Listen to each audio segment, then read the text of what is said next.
अस्सलाम वालेकुम, मैं हूं फैसल अली और आप मेरा यूट्यूब चैनल देख रहे हैं। इस वक्त इसराइली, तुर्किश और ईरानी मीडिया एक ख़बर को लगातार रिपोर्ट कर रहा है और ये ख़बर है तुर्की, ईरान और रशिया के साथ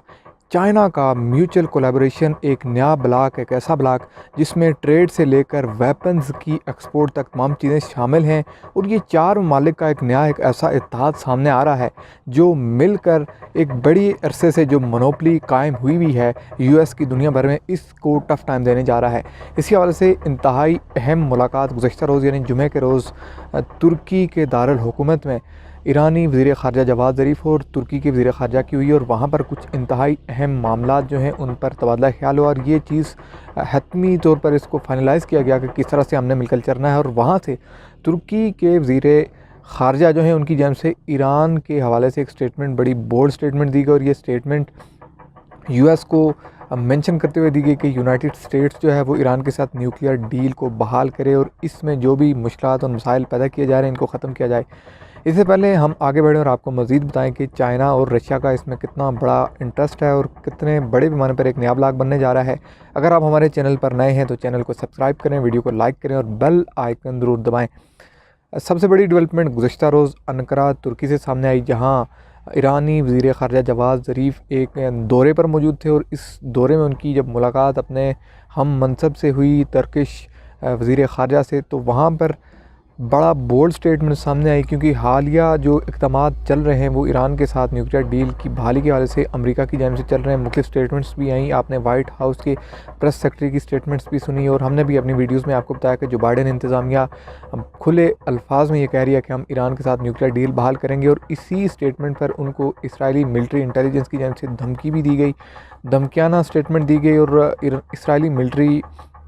चीफ़ ने वाज़ेह तौर पर यह कहा कि अगर यूएस या जो बाइडेन इंतज़ामिया ईरान के साथ न्यूक्लियर डील बहाल करने जाती है तो हमारी तरफ से बड़ी मज़ामत का सामना होगा। लेकिन इसी तनाज़र में इस वक्त ये बड़ी डेवलपमेंट सामने आ रही है और इस वक्त यहाँ दो चीज़ें आपके समझने के लिए इंतहाई ज़रूरी हैं, क्योंकि दो बड़े मामलात हमने आपके सामने रखे थे कि हथियारों की डील में सबसे ज़्यादा मोस्ट इम्पॉर्टेंट चीज़,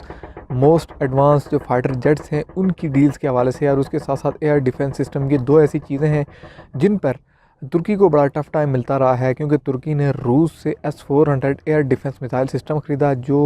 तबाहकुन था अमेरिका के जदीद तरीन F-35 हथियारों के हवाले से। और ये जदीद तरीन F-35 हथियार इस वक्त सिर्फ अमेरिका के अलावा इसराइल के पास मौजूद थे और अब इन्होंने यूएई को देने थे, लेकिन यूएई को जो 50 F-35 हथियार दिए जाने थे वो डील हाल ही में जो बाइडेन इंतज़ामिया ने कैंसिल कर दी। तो ये यहाँ पर आपके समझने की चीज़ है कि अब जो नया ब्लॉक जब बनने जा रहा है जिसमें रशिया भी है, चाइना भी है, तुर्की भी है,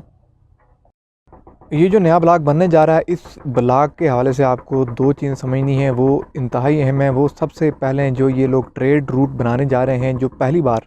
चाइना से लेकर तुर्की को टच करेगा, फिर दूसरी तरफ से रशिया को भी टच करेगा। तो ये एक ऐसा सिल्क रूट होगा जिसमें रेलवे ट्रैक्स बिछाए जाएंगे और रेलवे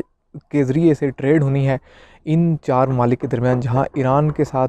चीन ने भी टच होना है और दूसरी जानिब से तुर्की और फिर रशिया भी इसमें शामिल है। तो इंतहाई अहम बात यहाँ पर यह है कि अब ये चार ममालिक एक नया ब्लॉक बनाने जा रहे हैं जिसमें हमें एक वाज़ेह तौर पर फेवर देखने को मिल रहा है तुर्की की जानिब से ईरान की जानिब जो न्यूक्लियर डील की बहाली के हवाले से। तो उसी तरह से हमें तुर्की और उसके साथ साथ रशिया का एक अलायंस हमें सीरिया में नज़र आता है, जहाँ ये सीरिया में यानी शाम में बैनुल-अक़वामी ताकतों के दरमियान ये मालिक आपस में एक दूसरे को सपोर्ट करते हैं और बड़ी पैमाने पर वहाँ पर मौजूद खाना जंगी में अपना रोल भी प्ले करते हैं। वहाँ पर अगरचे इनका अपना तुर्की का कुर्दिस्तान वाला मामला है जो उसके बॉर्डर के साथ शाम का इलाका लग रहा है, उस एतबार से तुर्की का अपना इंटरेस्ट है। लेकिन रशिया का इंटरेस्ट इस एतबार से ख़ित्ते में स्वाए यूएस को रिपेल करने को, उसको पीछे करने के अलावा कोई नहीं है। यहाँ एक और बात आपको ये भी समझनी है कि लीबिया में गुज़श्ता 7 से 8 साल से जो जारी जंग है वहाँ पर भी तुर्की और रशिया मौजूद हैं और वहाँ पर ये अपोनेंट हैं। तो ये बड़ी दिलचस्प बात है जो आपके समझने की है।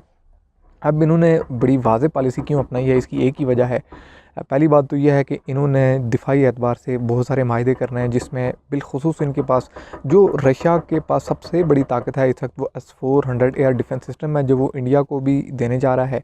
उसने तुर्की को भी दे रखा है और उसके साथ साथ दुनिया के बहुत से मालिक उससे ख़रीदने जा रहे हैं। और ये S-400 एयर डिफेंस सिस्टम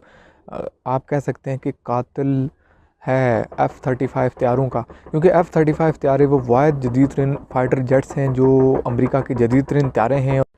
इस S-400 मिज़ाइल डिफेंस सिस्टम के ही पीछे तुर्की को पाबंदियों का सामना करना पड़ा यूरोपीय यूनियन की जानिब से। फिर बुनियादी मसला यही S-400 डिफेंस सिस्टम और उसके साथ साथ F-35 तैयारों की जंग का है।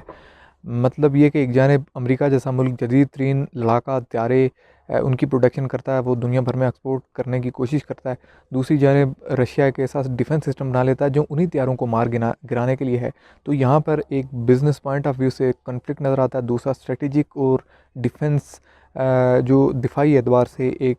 चीज़ों की प्रोडक्शन है, बिलखुसूस वेपन्स के हवाले से। तो इसी एतबार से ये एक हमें बड़ा गठजोड़ नज़र आ रहा है। लेकिन इस वक्त आपके समझने के लिए इंतहाई अहम तरीन बात यह है कि तुर्की और ईरान का जो इस वक्त नज़दीक आना है वो बड़ा मानी खेज़ है। क्योंकि जब हमने इसराइल की जानिब से ईरान को थ्रेट्स और स्टेटमेंट्स देखने को मिली,